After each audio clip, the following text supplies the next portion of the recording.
those who are present here, those who are either listening to this dialect, as we are assigned, as you have just heard from the chairperson of this press conference, Sheikh Jaiteh, we are assigned to read part of the reaction of the Supreme Islamic Council for the consumption of not only those in attendance here, but generally the whole Gambian population or people. Well, after the introduction of extending our gratitude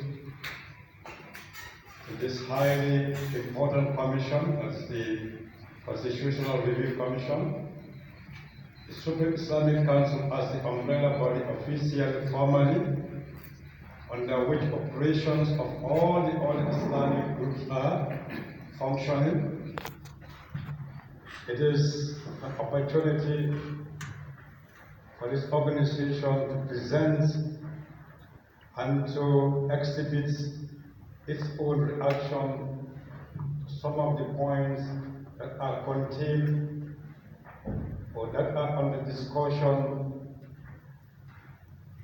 in the new drafted constitution. And the first point is, as he rightly mentioned, is secularism.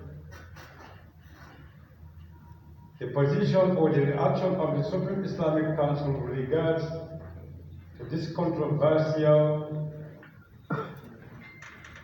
terminology or even an idea which is not yet even a concept but an idea is that the Supreme Islamic Council strongly reaffirms its position that the Gambia had and has never been and should never be a secular state.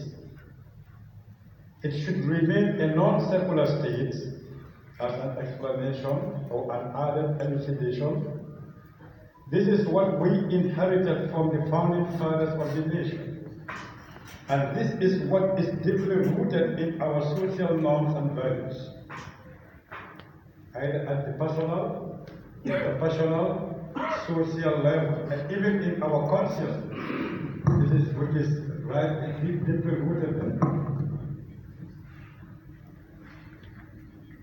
Our non-secular status has provided us all the peaceful coexistence, freedom of conscience, liberty to embrace any conviction, and the right to enjoy any religious, political, denominational affiliation without being subjected to any restraint or persecution. I think it's very clear, isn't it? B, we understand that there are many Gambians, including the Christian Council, who are trying to demand for secularism with the unilateral declaration of the Gambia, linking their demand to the unilateral declaration of the Gambia as an Islamic state in 2015 by the former president. That is very unfortunate and quite misleading. All this is with their full knowledge that the first attempt to secularize and deconsecrate our lives, cultures, and moral values started in 2001, 14 years ago. Before that unilateral declaration, and it cannot escape any reasonable mind that the simple word of secular in the Constitution wouldn't preclude the former president to make such declaration or prevent any other like-minded president to make such declaration in the future. We have no doubt that the secularists would find it difficult to find a reasonable justification for their demand. From 1965 to 2001, of peaceful coexistence, freedom to practice any religion and to manifest it, and the cordial relations that existed between and is still existing between religions, without the word secular in any of the previous constitutions is a clear indication and manifestation that the unconstitutional attempt to insert the word in the 1997 constitution in 2001 was not to be done in good faith. And the Supreme Islamic Council believes that it is the same bad faith that is driving the calls, the current calls it means, to have the word inserted unilaterally in the draft constitution. See, when we submitted our rejection of secularism in 2018, we stated clearly that the status quo should remain non-secular state. We have good intention of protecting norms and values of all religions in the Gambia. The draft law or the drafted law provides sufficient provision that protect all faiths. Section 8 caters for the enforcement of the Constitution, and Section 33 provides for the enforcement of the fundamental human rights and freedoms. We believe that Section 47, which talks about freedom of conscience, Section 67, which talks about or deals about protection from discrimination, and Section 151(2), which precludes National Assembly from declaring any religion as the state religion, in addition to the earlier mentioned sections, are enough safeguards catering for all possible concerns, or trying to address all concerns and to eliminate all fees. However, if the other religious groups opt or decided to ally with the secularists in an ideological fight or competition to deconsecrate, de-religionize, and to de-spiritualize our norms and values, which we believe has started since 2001, or a way beyond, that will never deter us to continue advocating peacefully against the inclusion of the word secular in the drafted constitution. Simply because secularizing the country is a high threat to our religious freedom and practices, as we have seen in France and some parts of the world. The Supreme Islamic Council believes that the inclusion of the word is a serious security threat to our religious freedom and harmony and respect that the country has been known for.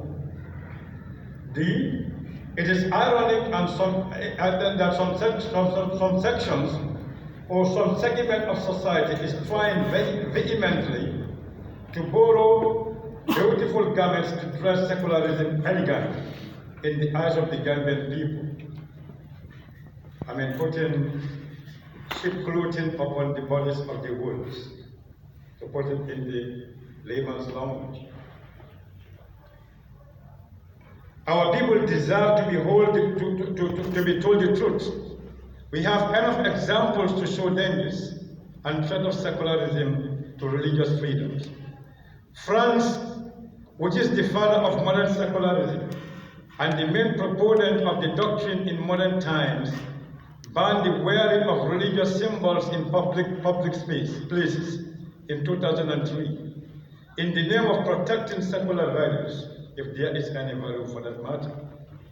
France was truly reflecting secular norms and values in passing that law. We know that the Gambia is heading there, and heading there is falling from the precipice, is falling from the hilltop. And we do not want to be caught by surprise.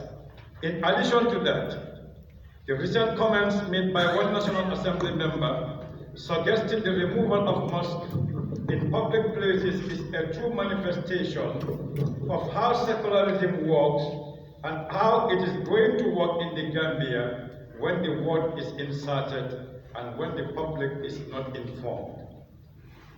We are aware that some attempts are being made to compare the Gambia with our neighbor Senegal as an example of a secular country which demonstrates peaceful coexistence among different religious groups.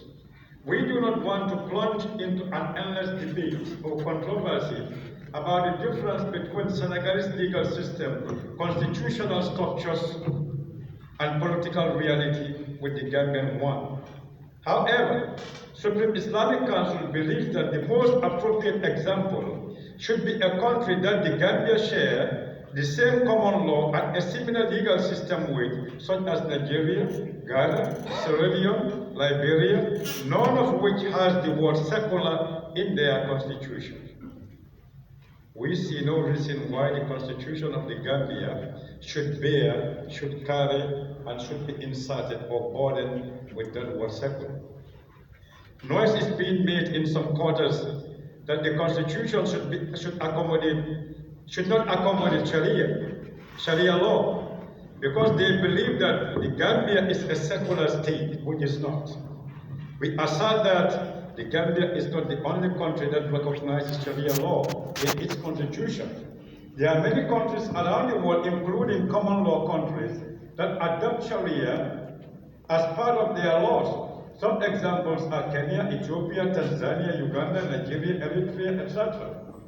Changing the Kali code to Sharia, that is G, to Sharia code is just a correction of a long-standing legal anomaly or a desired legal system that had existed more than 100 years, from the Muslim code to the Muhammadan code, and now the Sharia code, in the same way that the current High Court of the Gambia was changed from Supreme Court to High Court decades ago.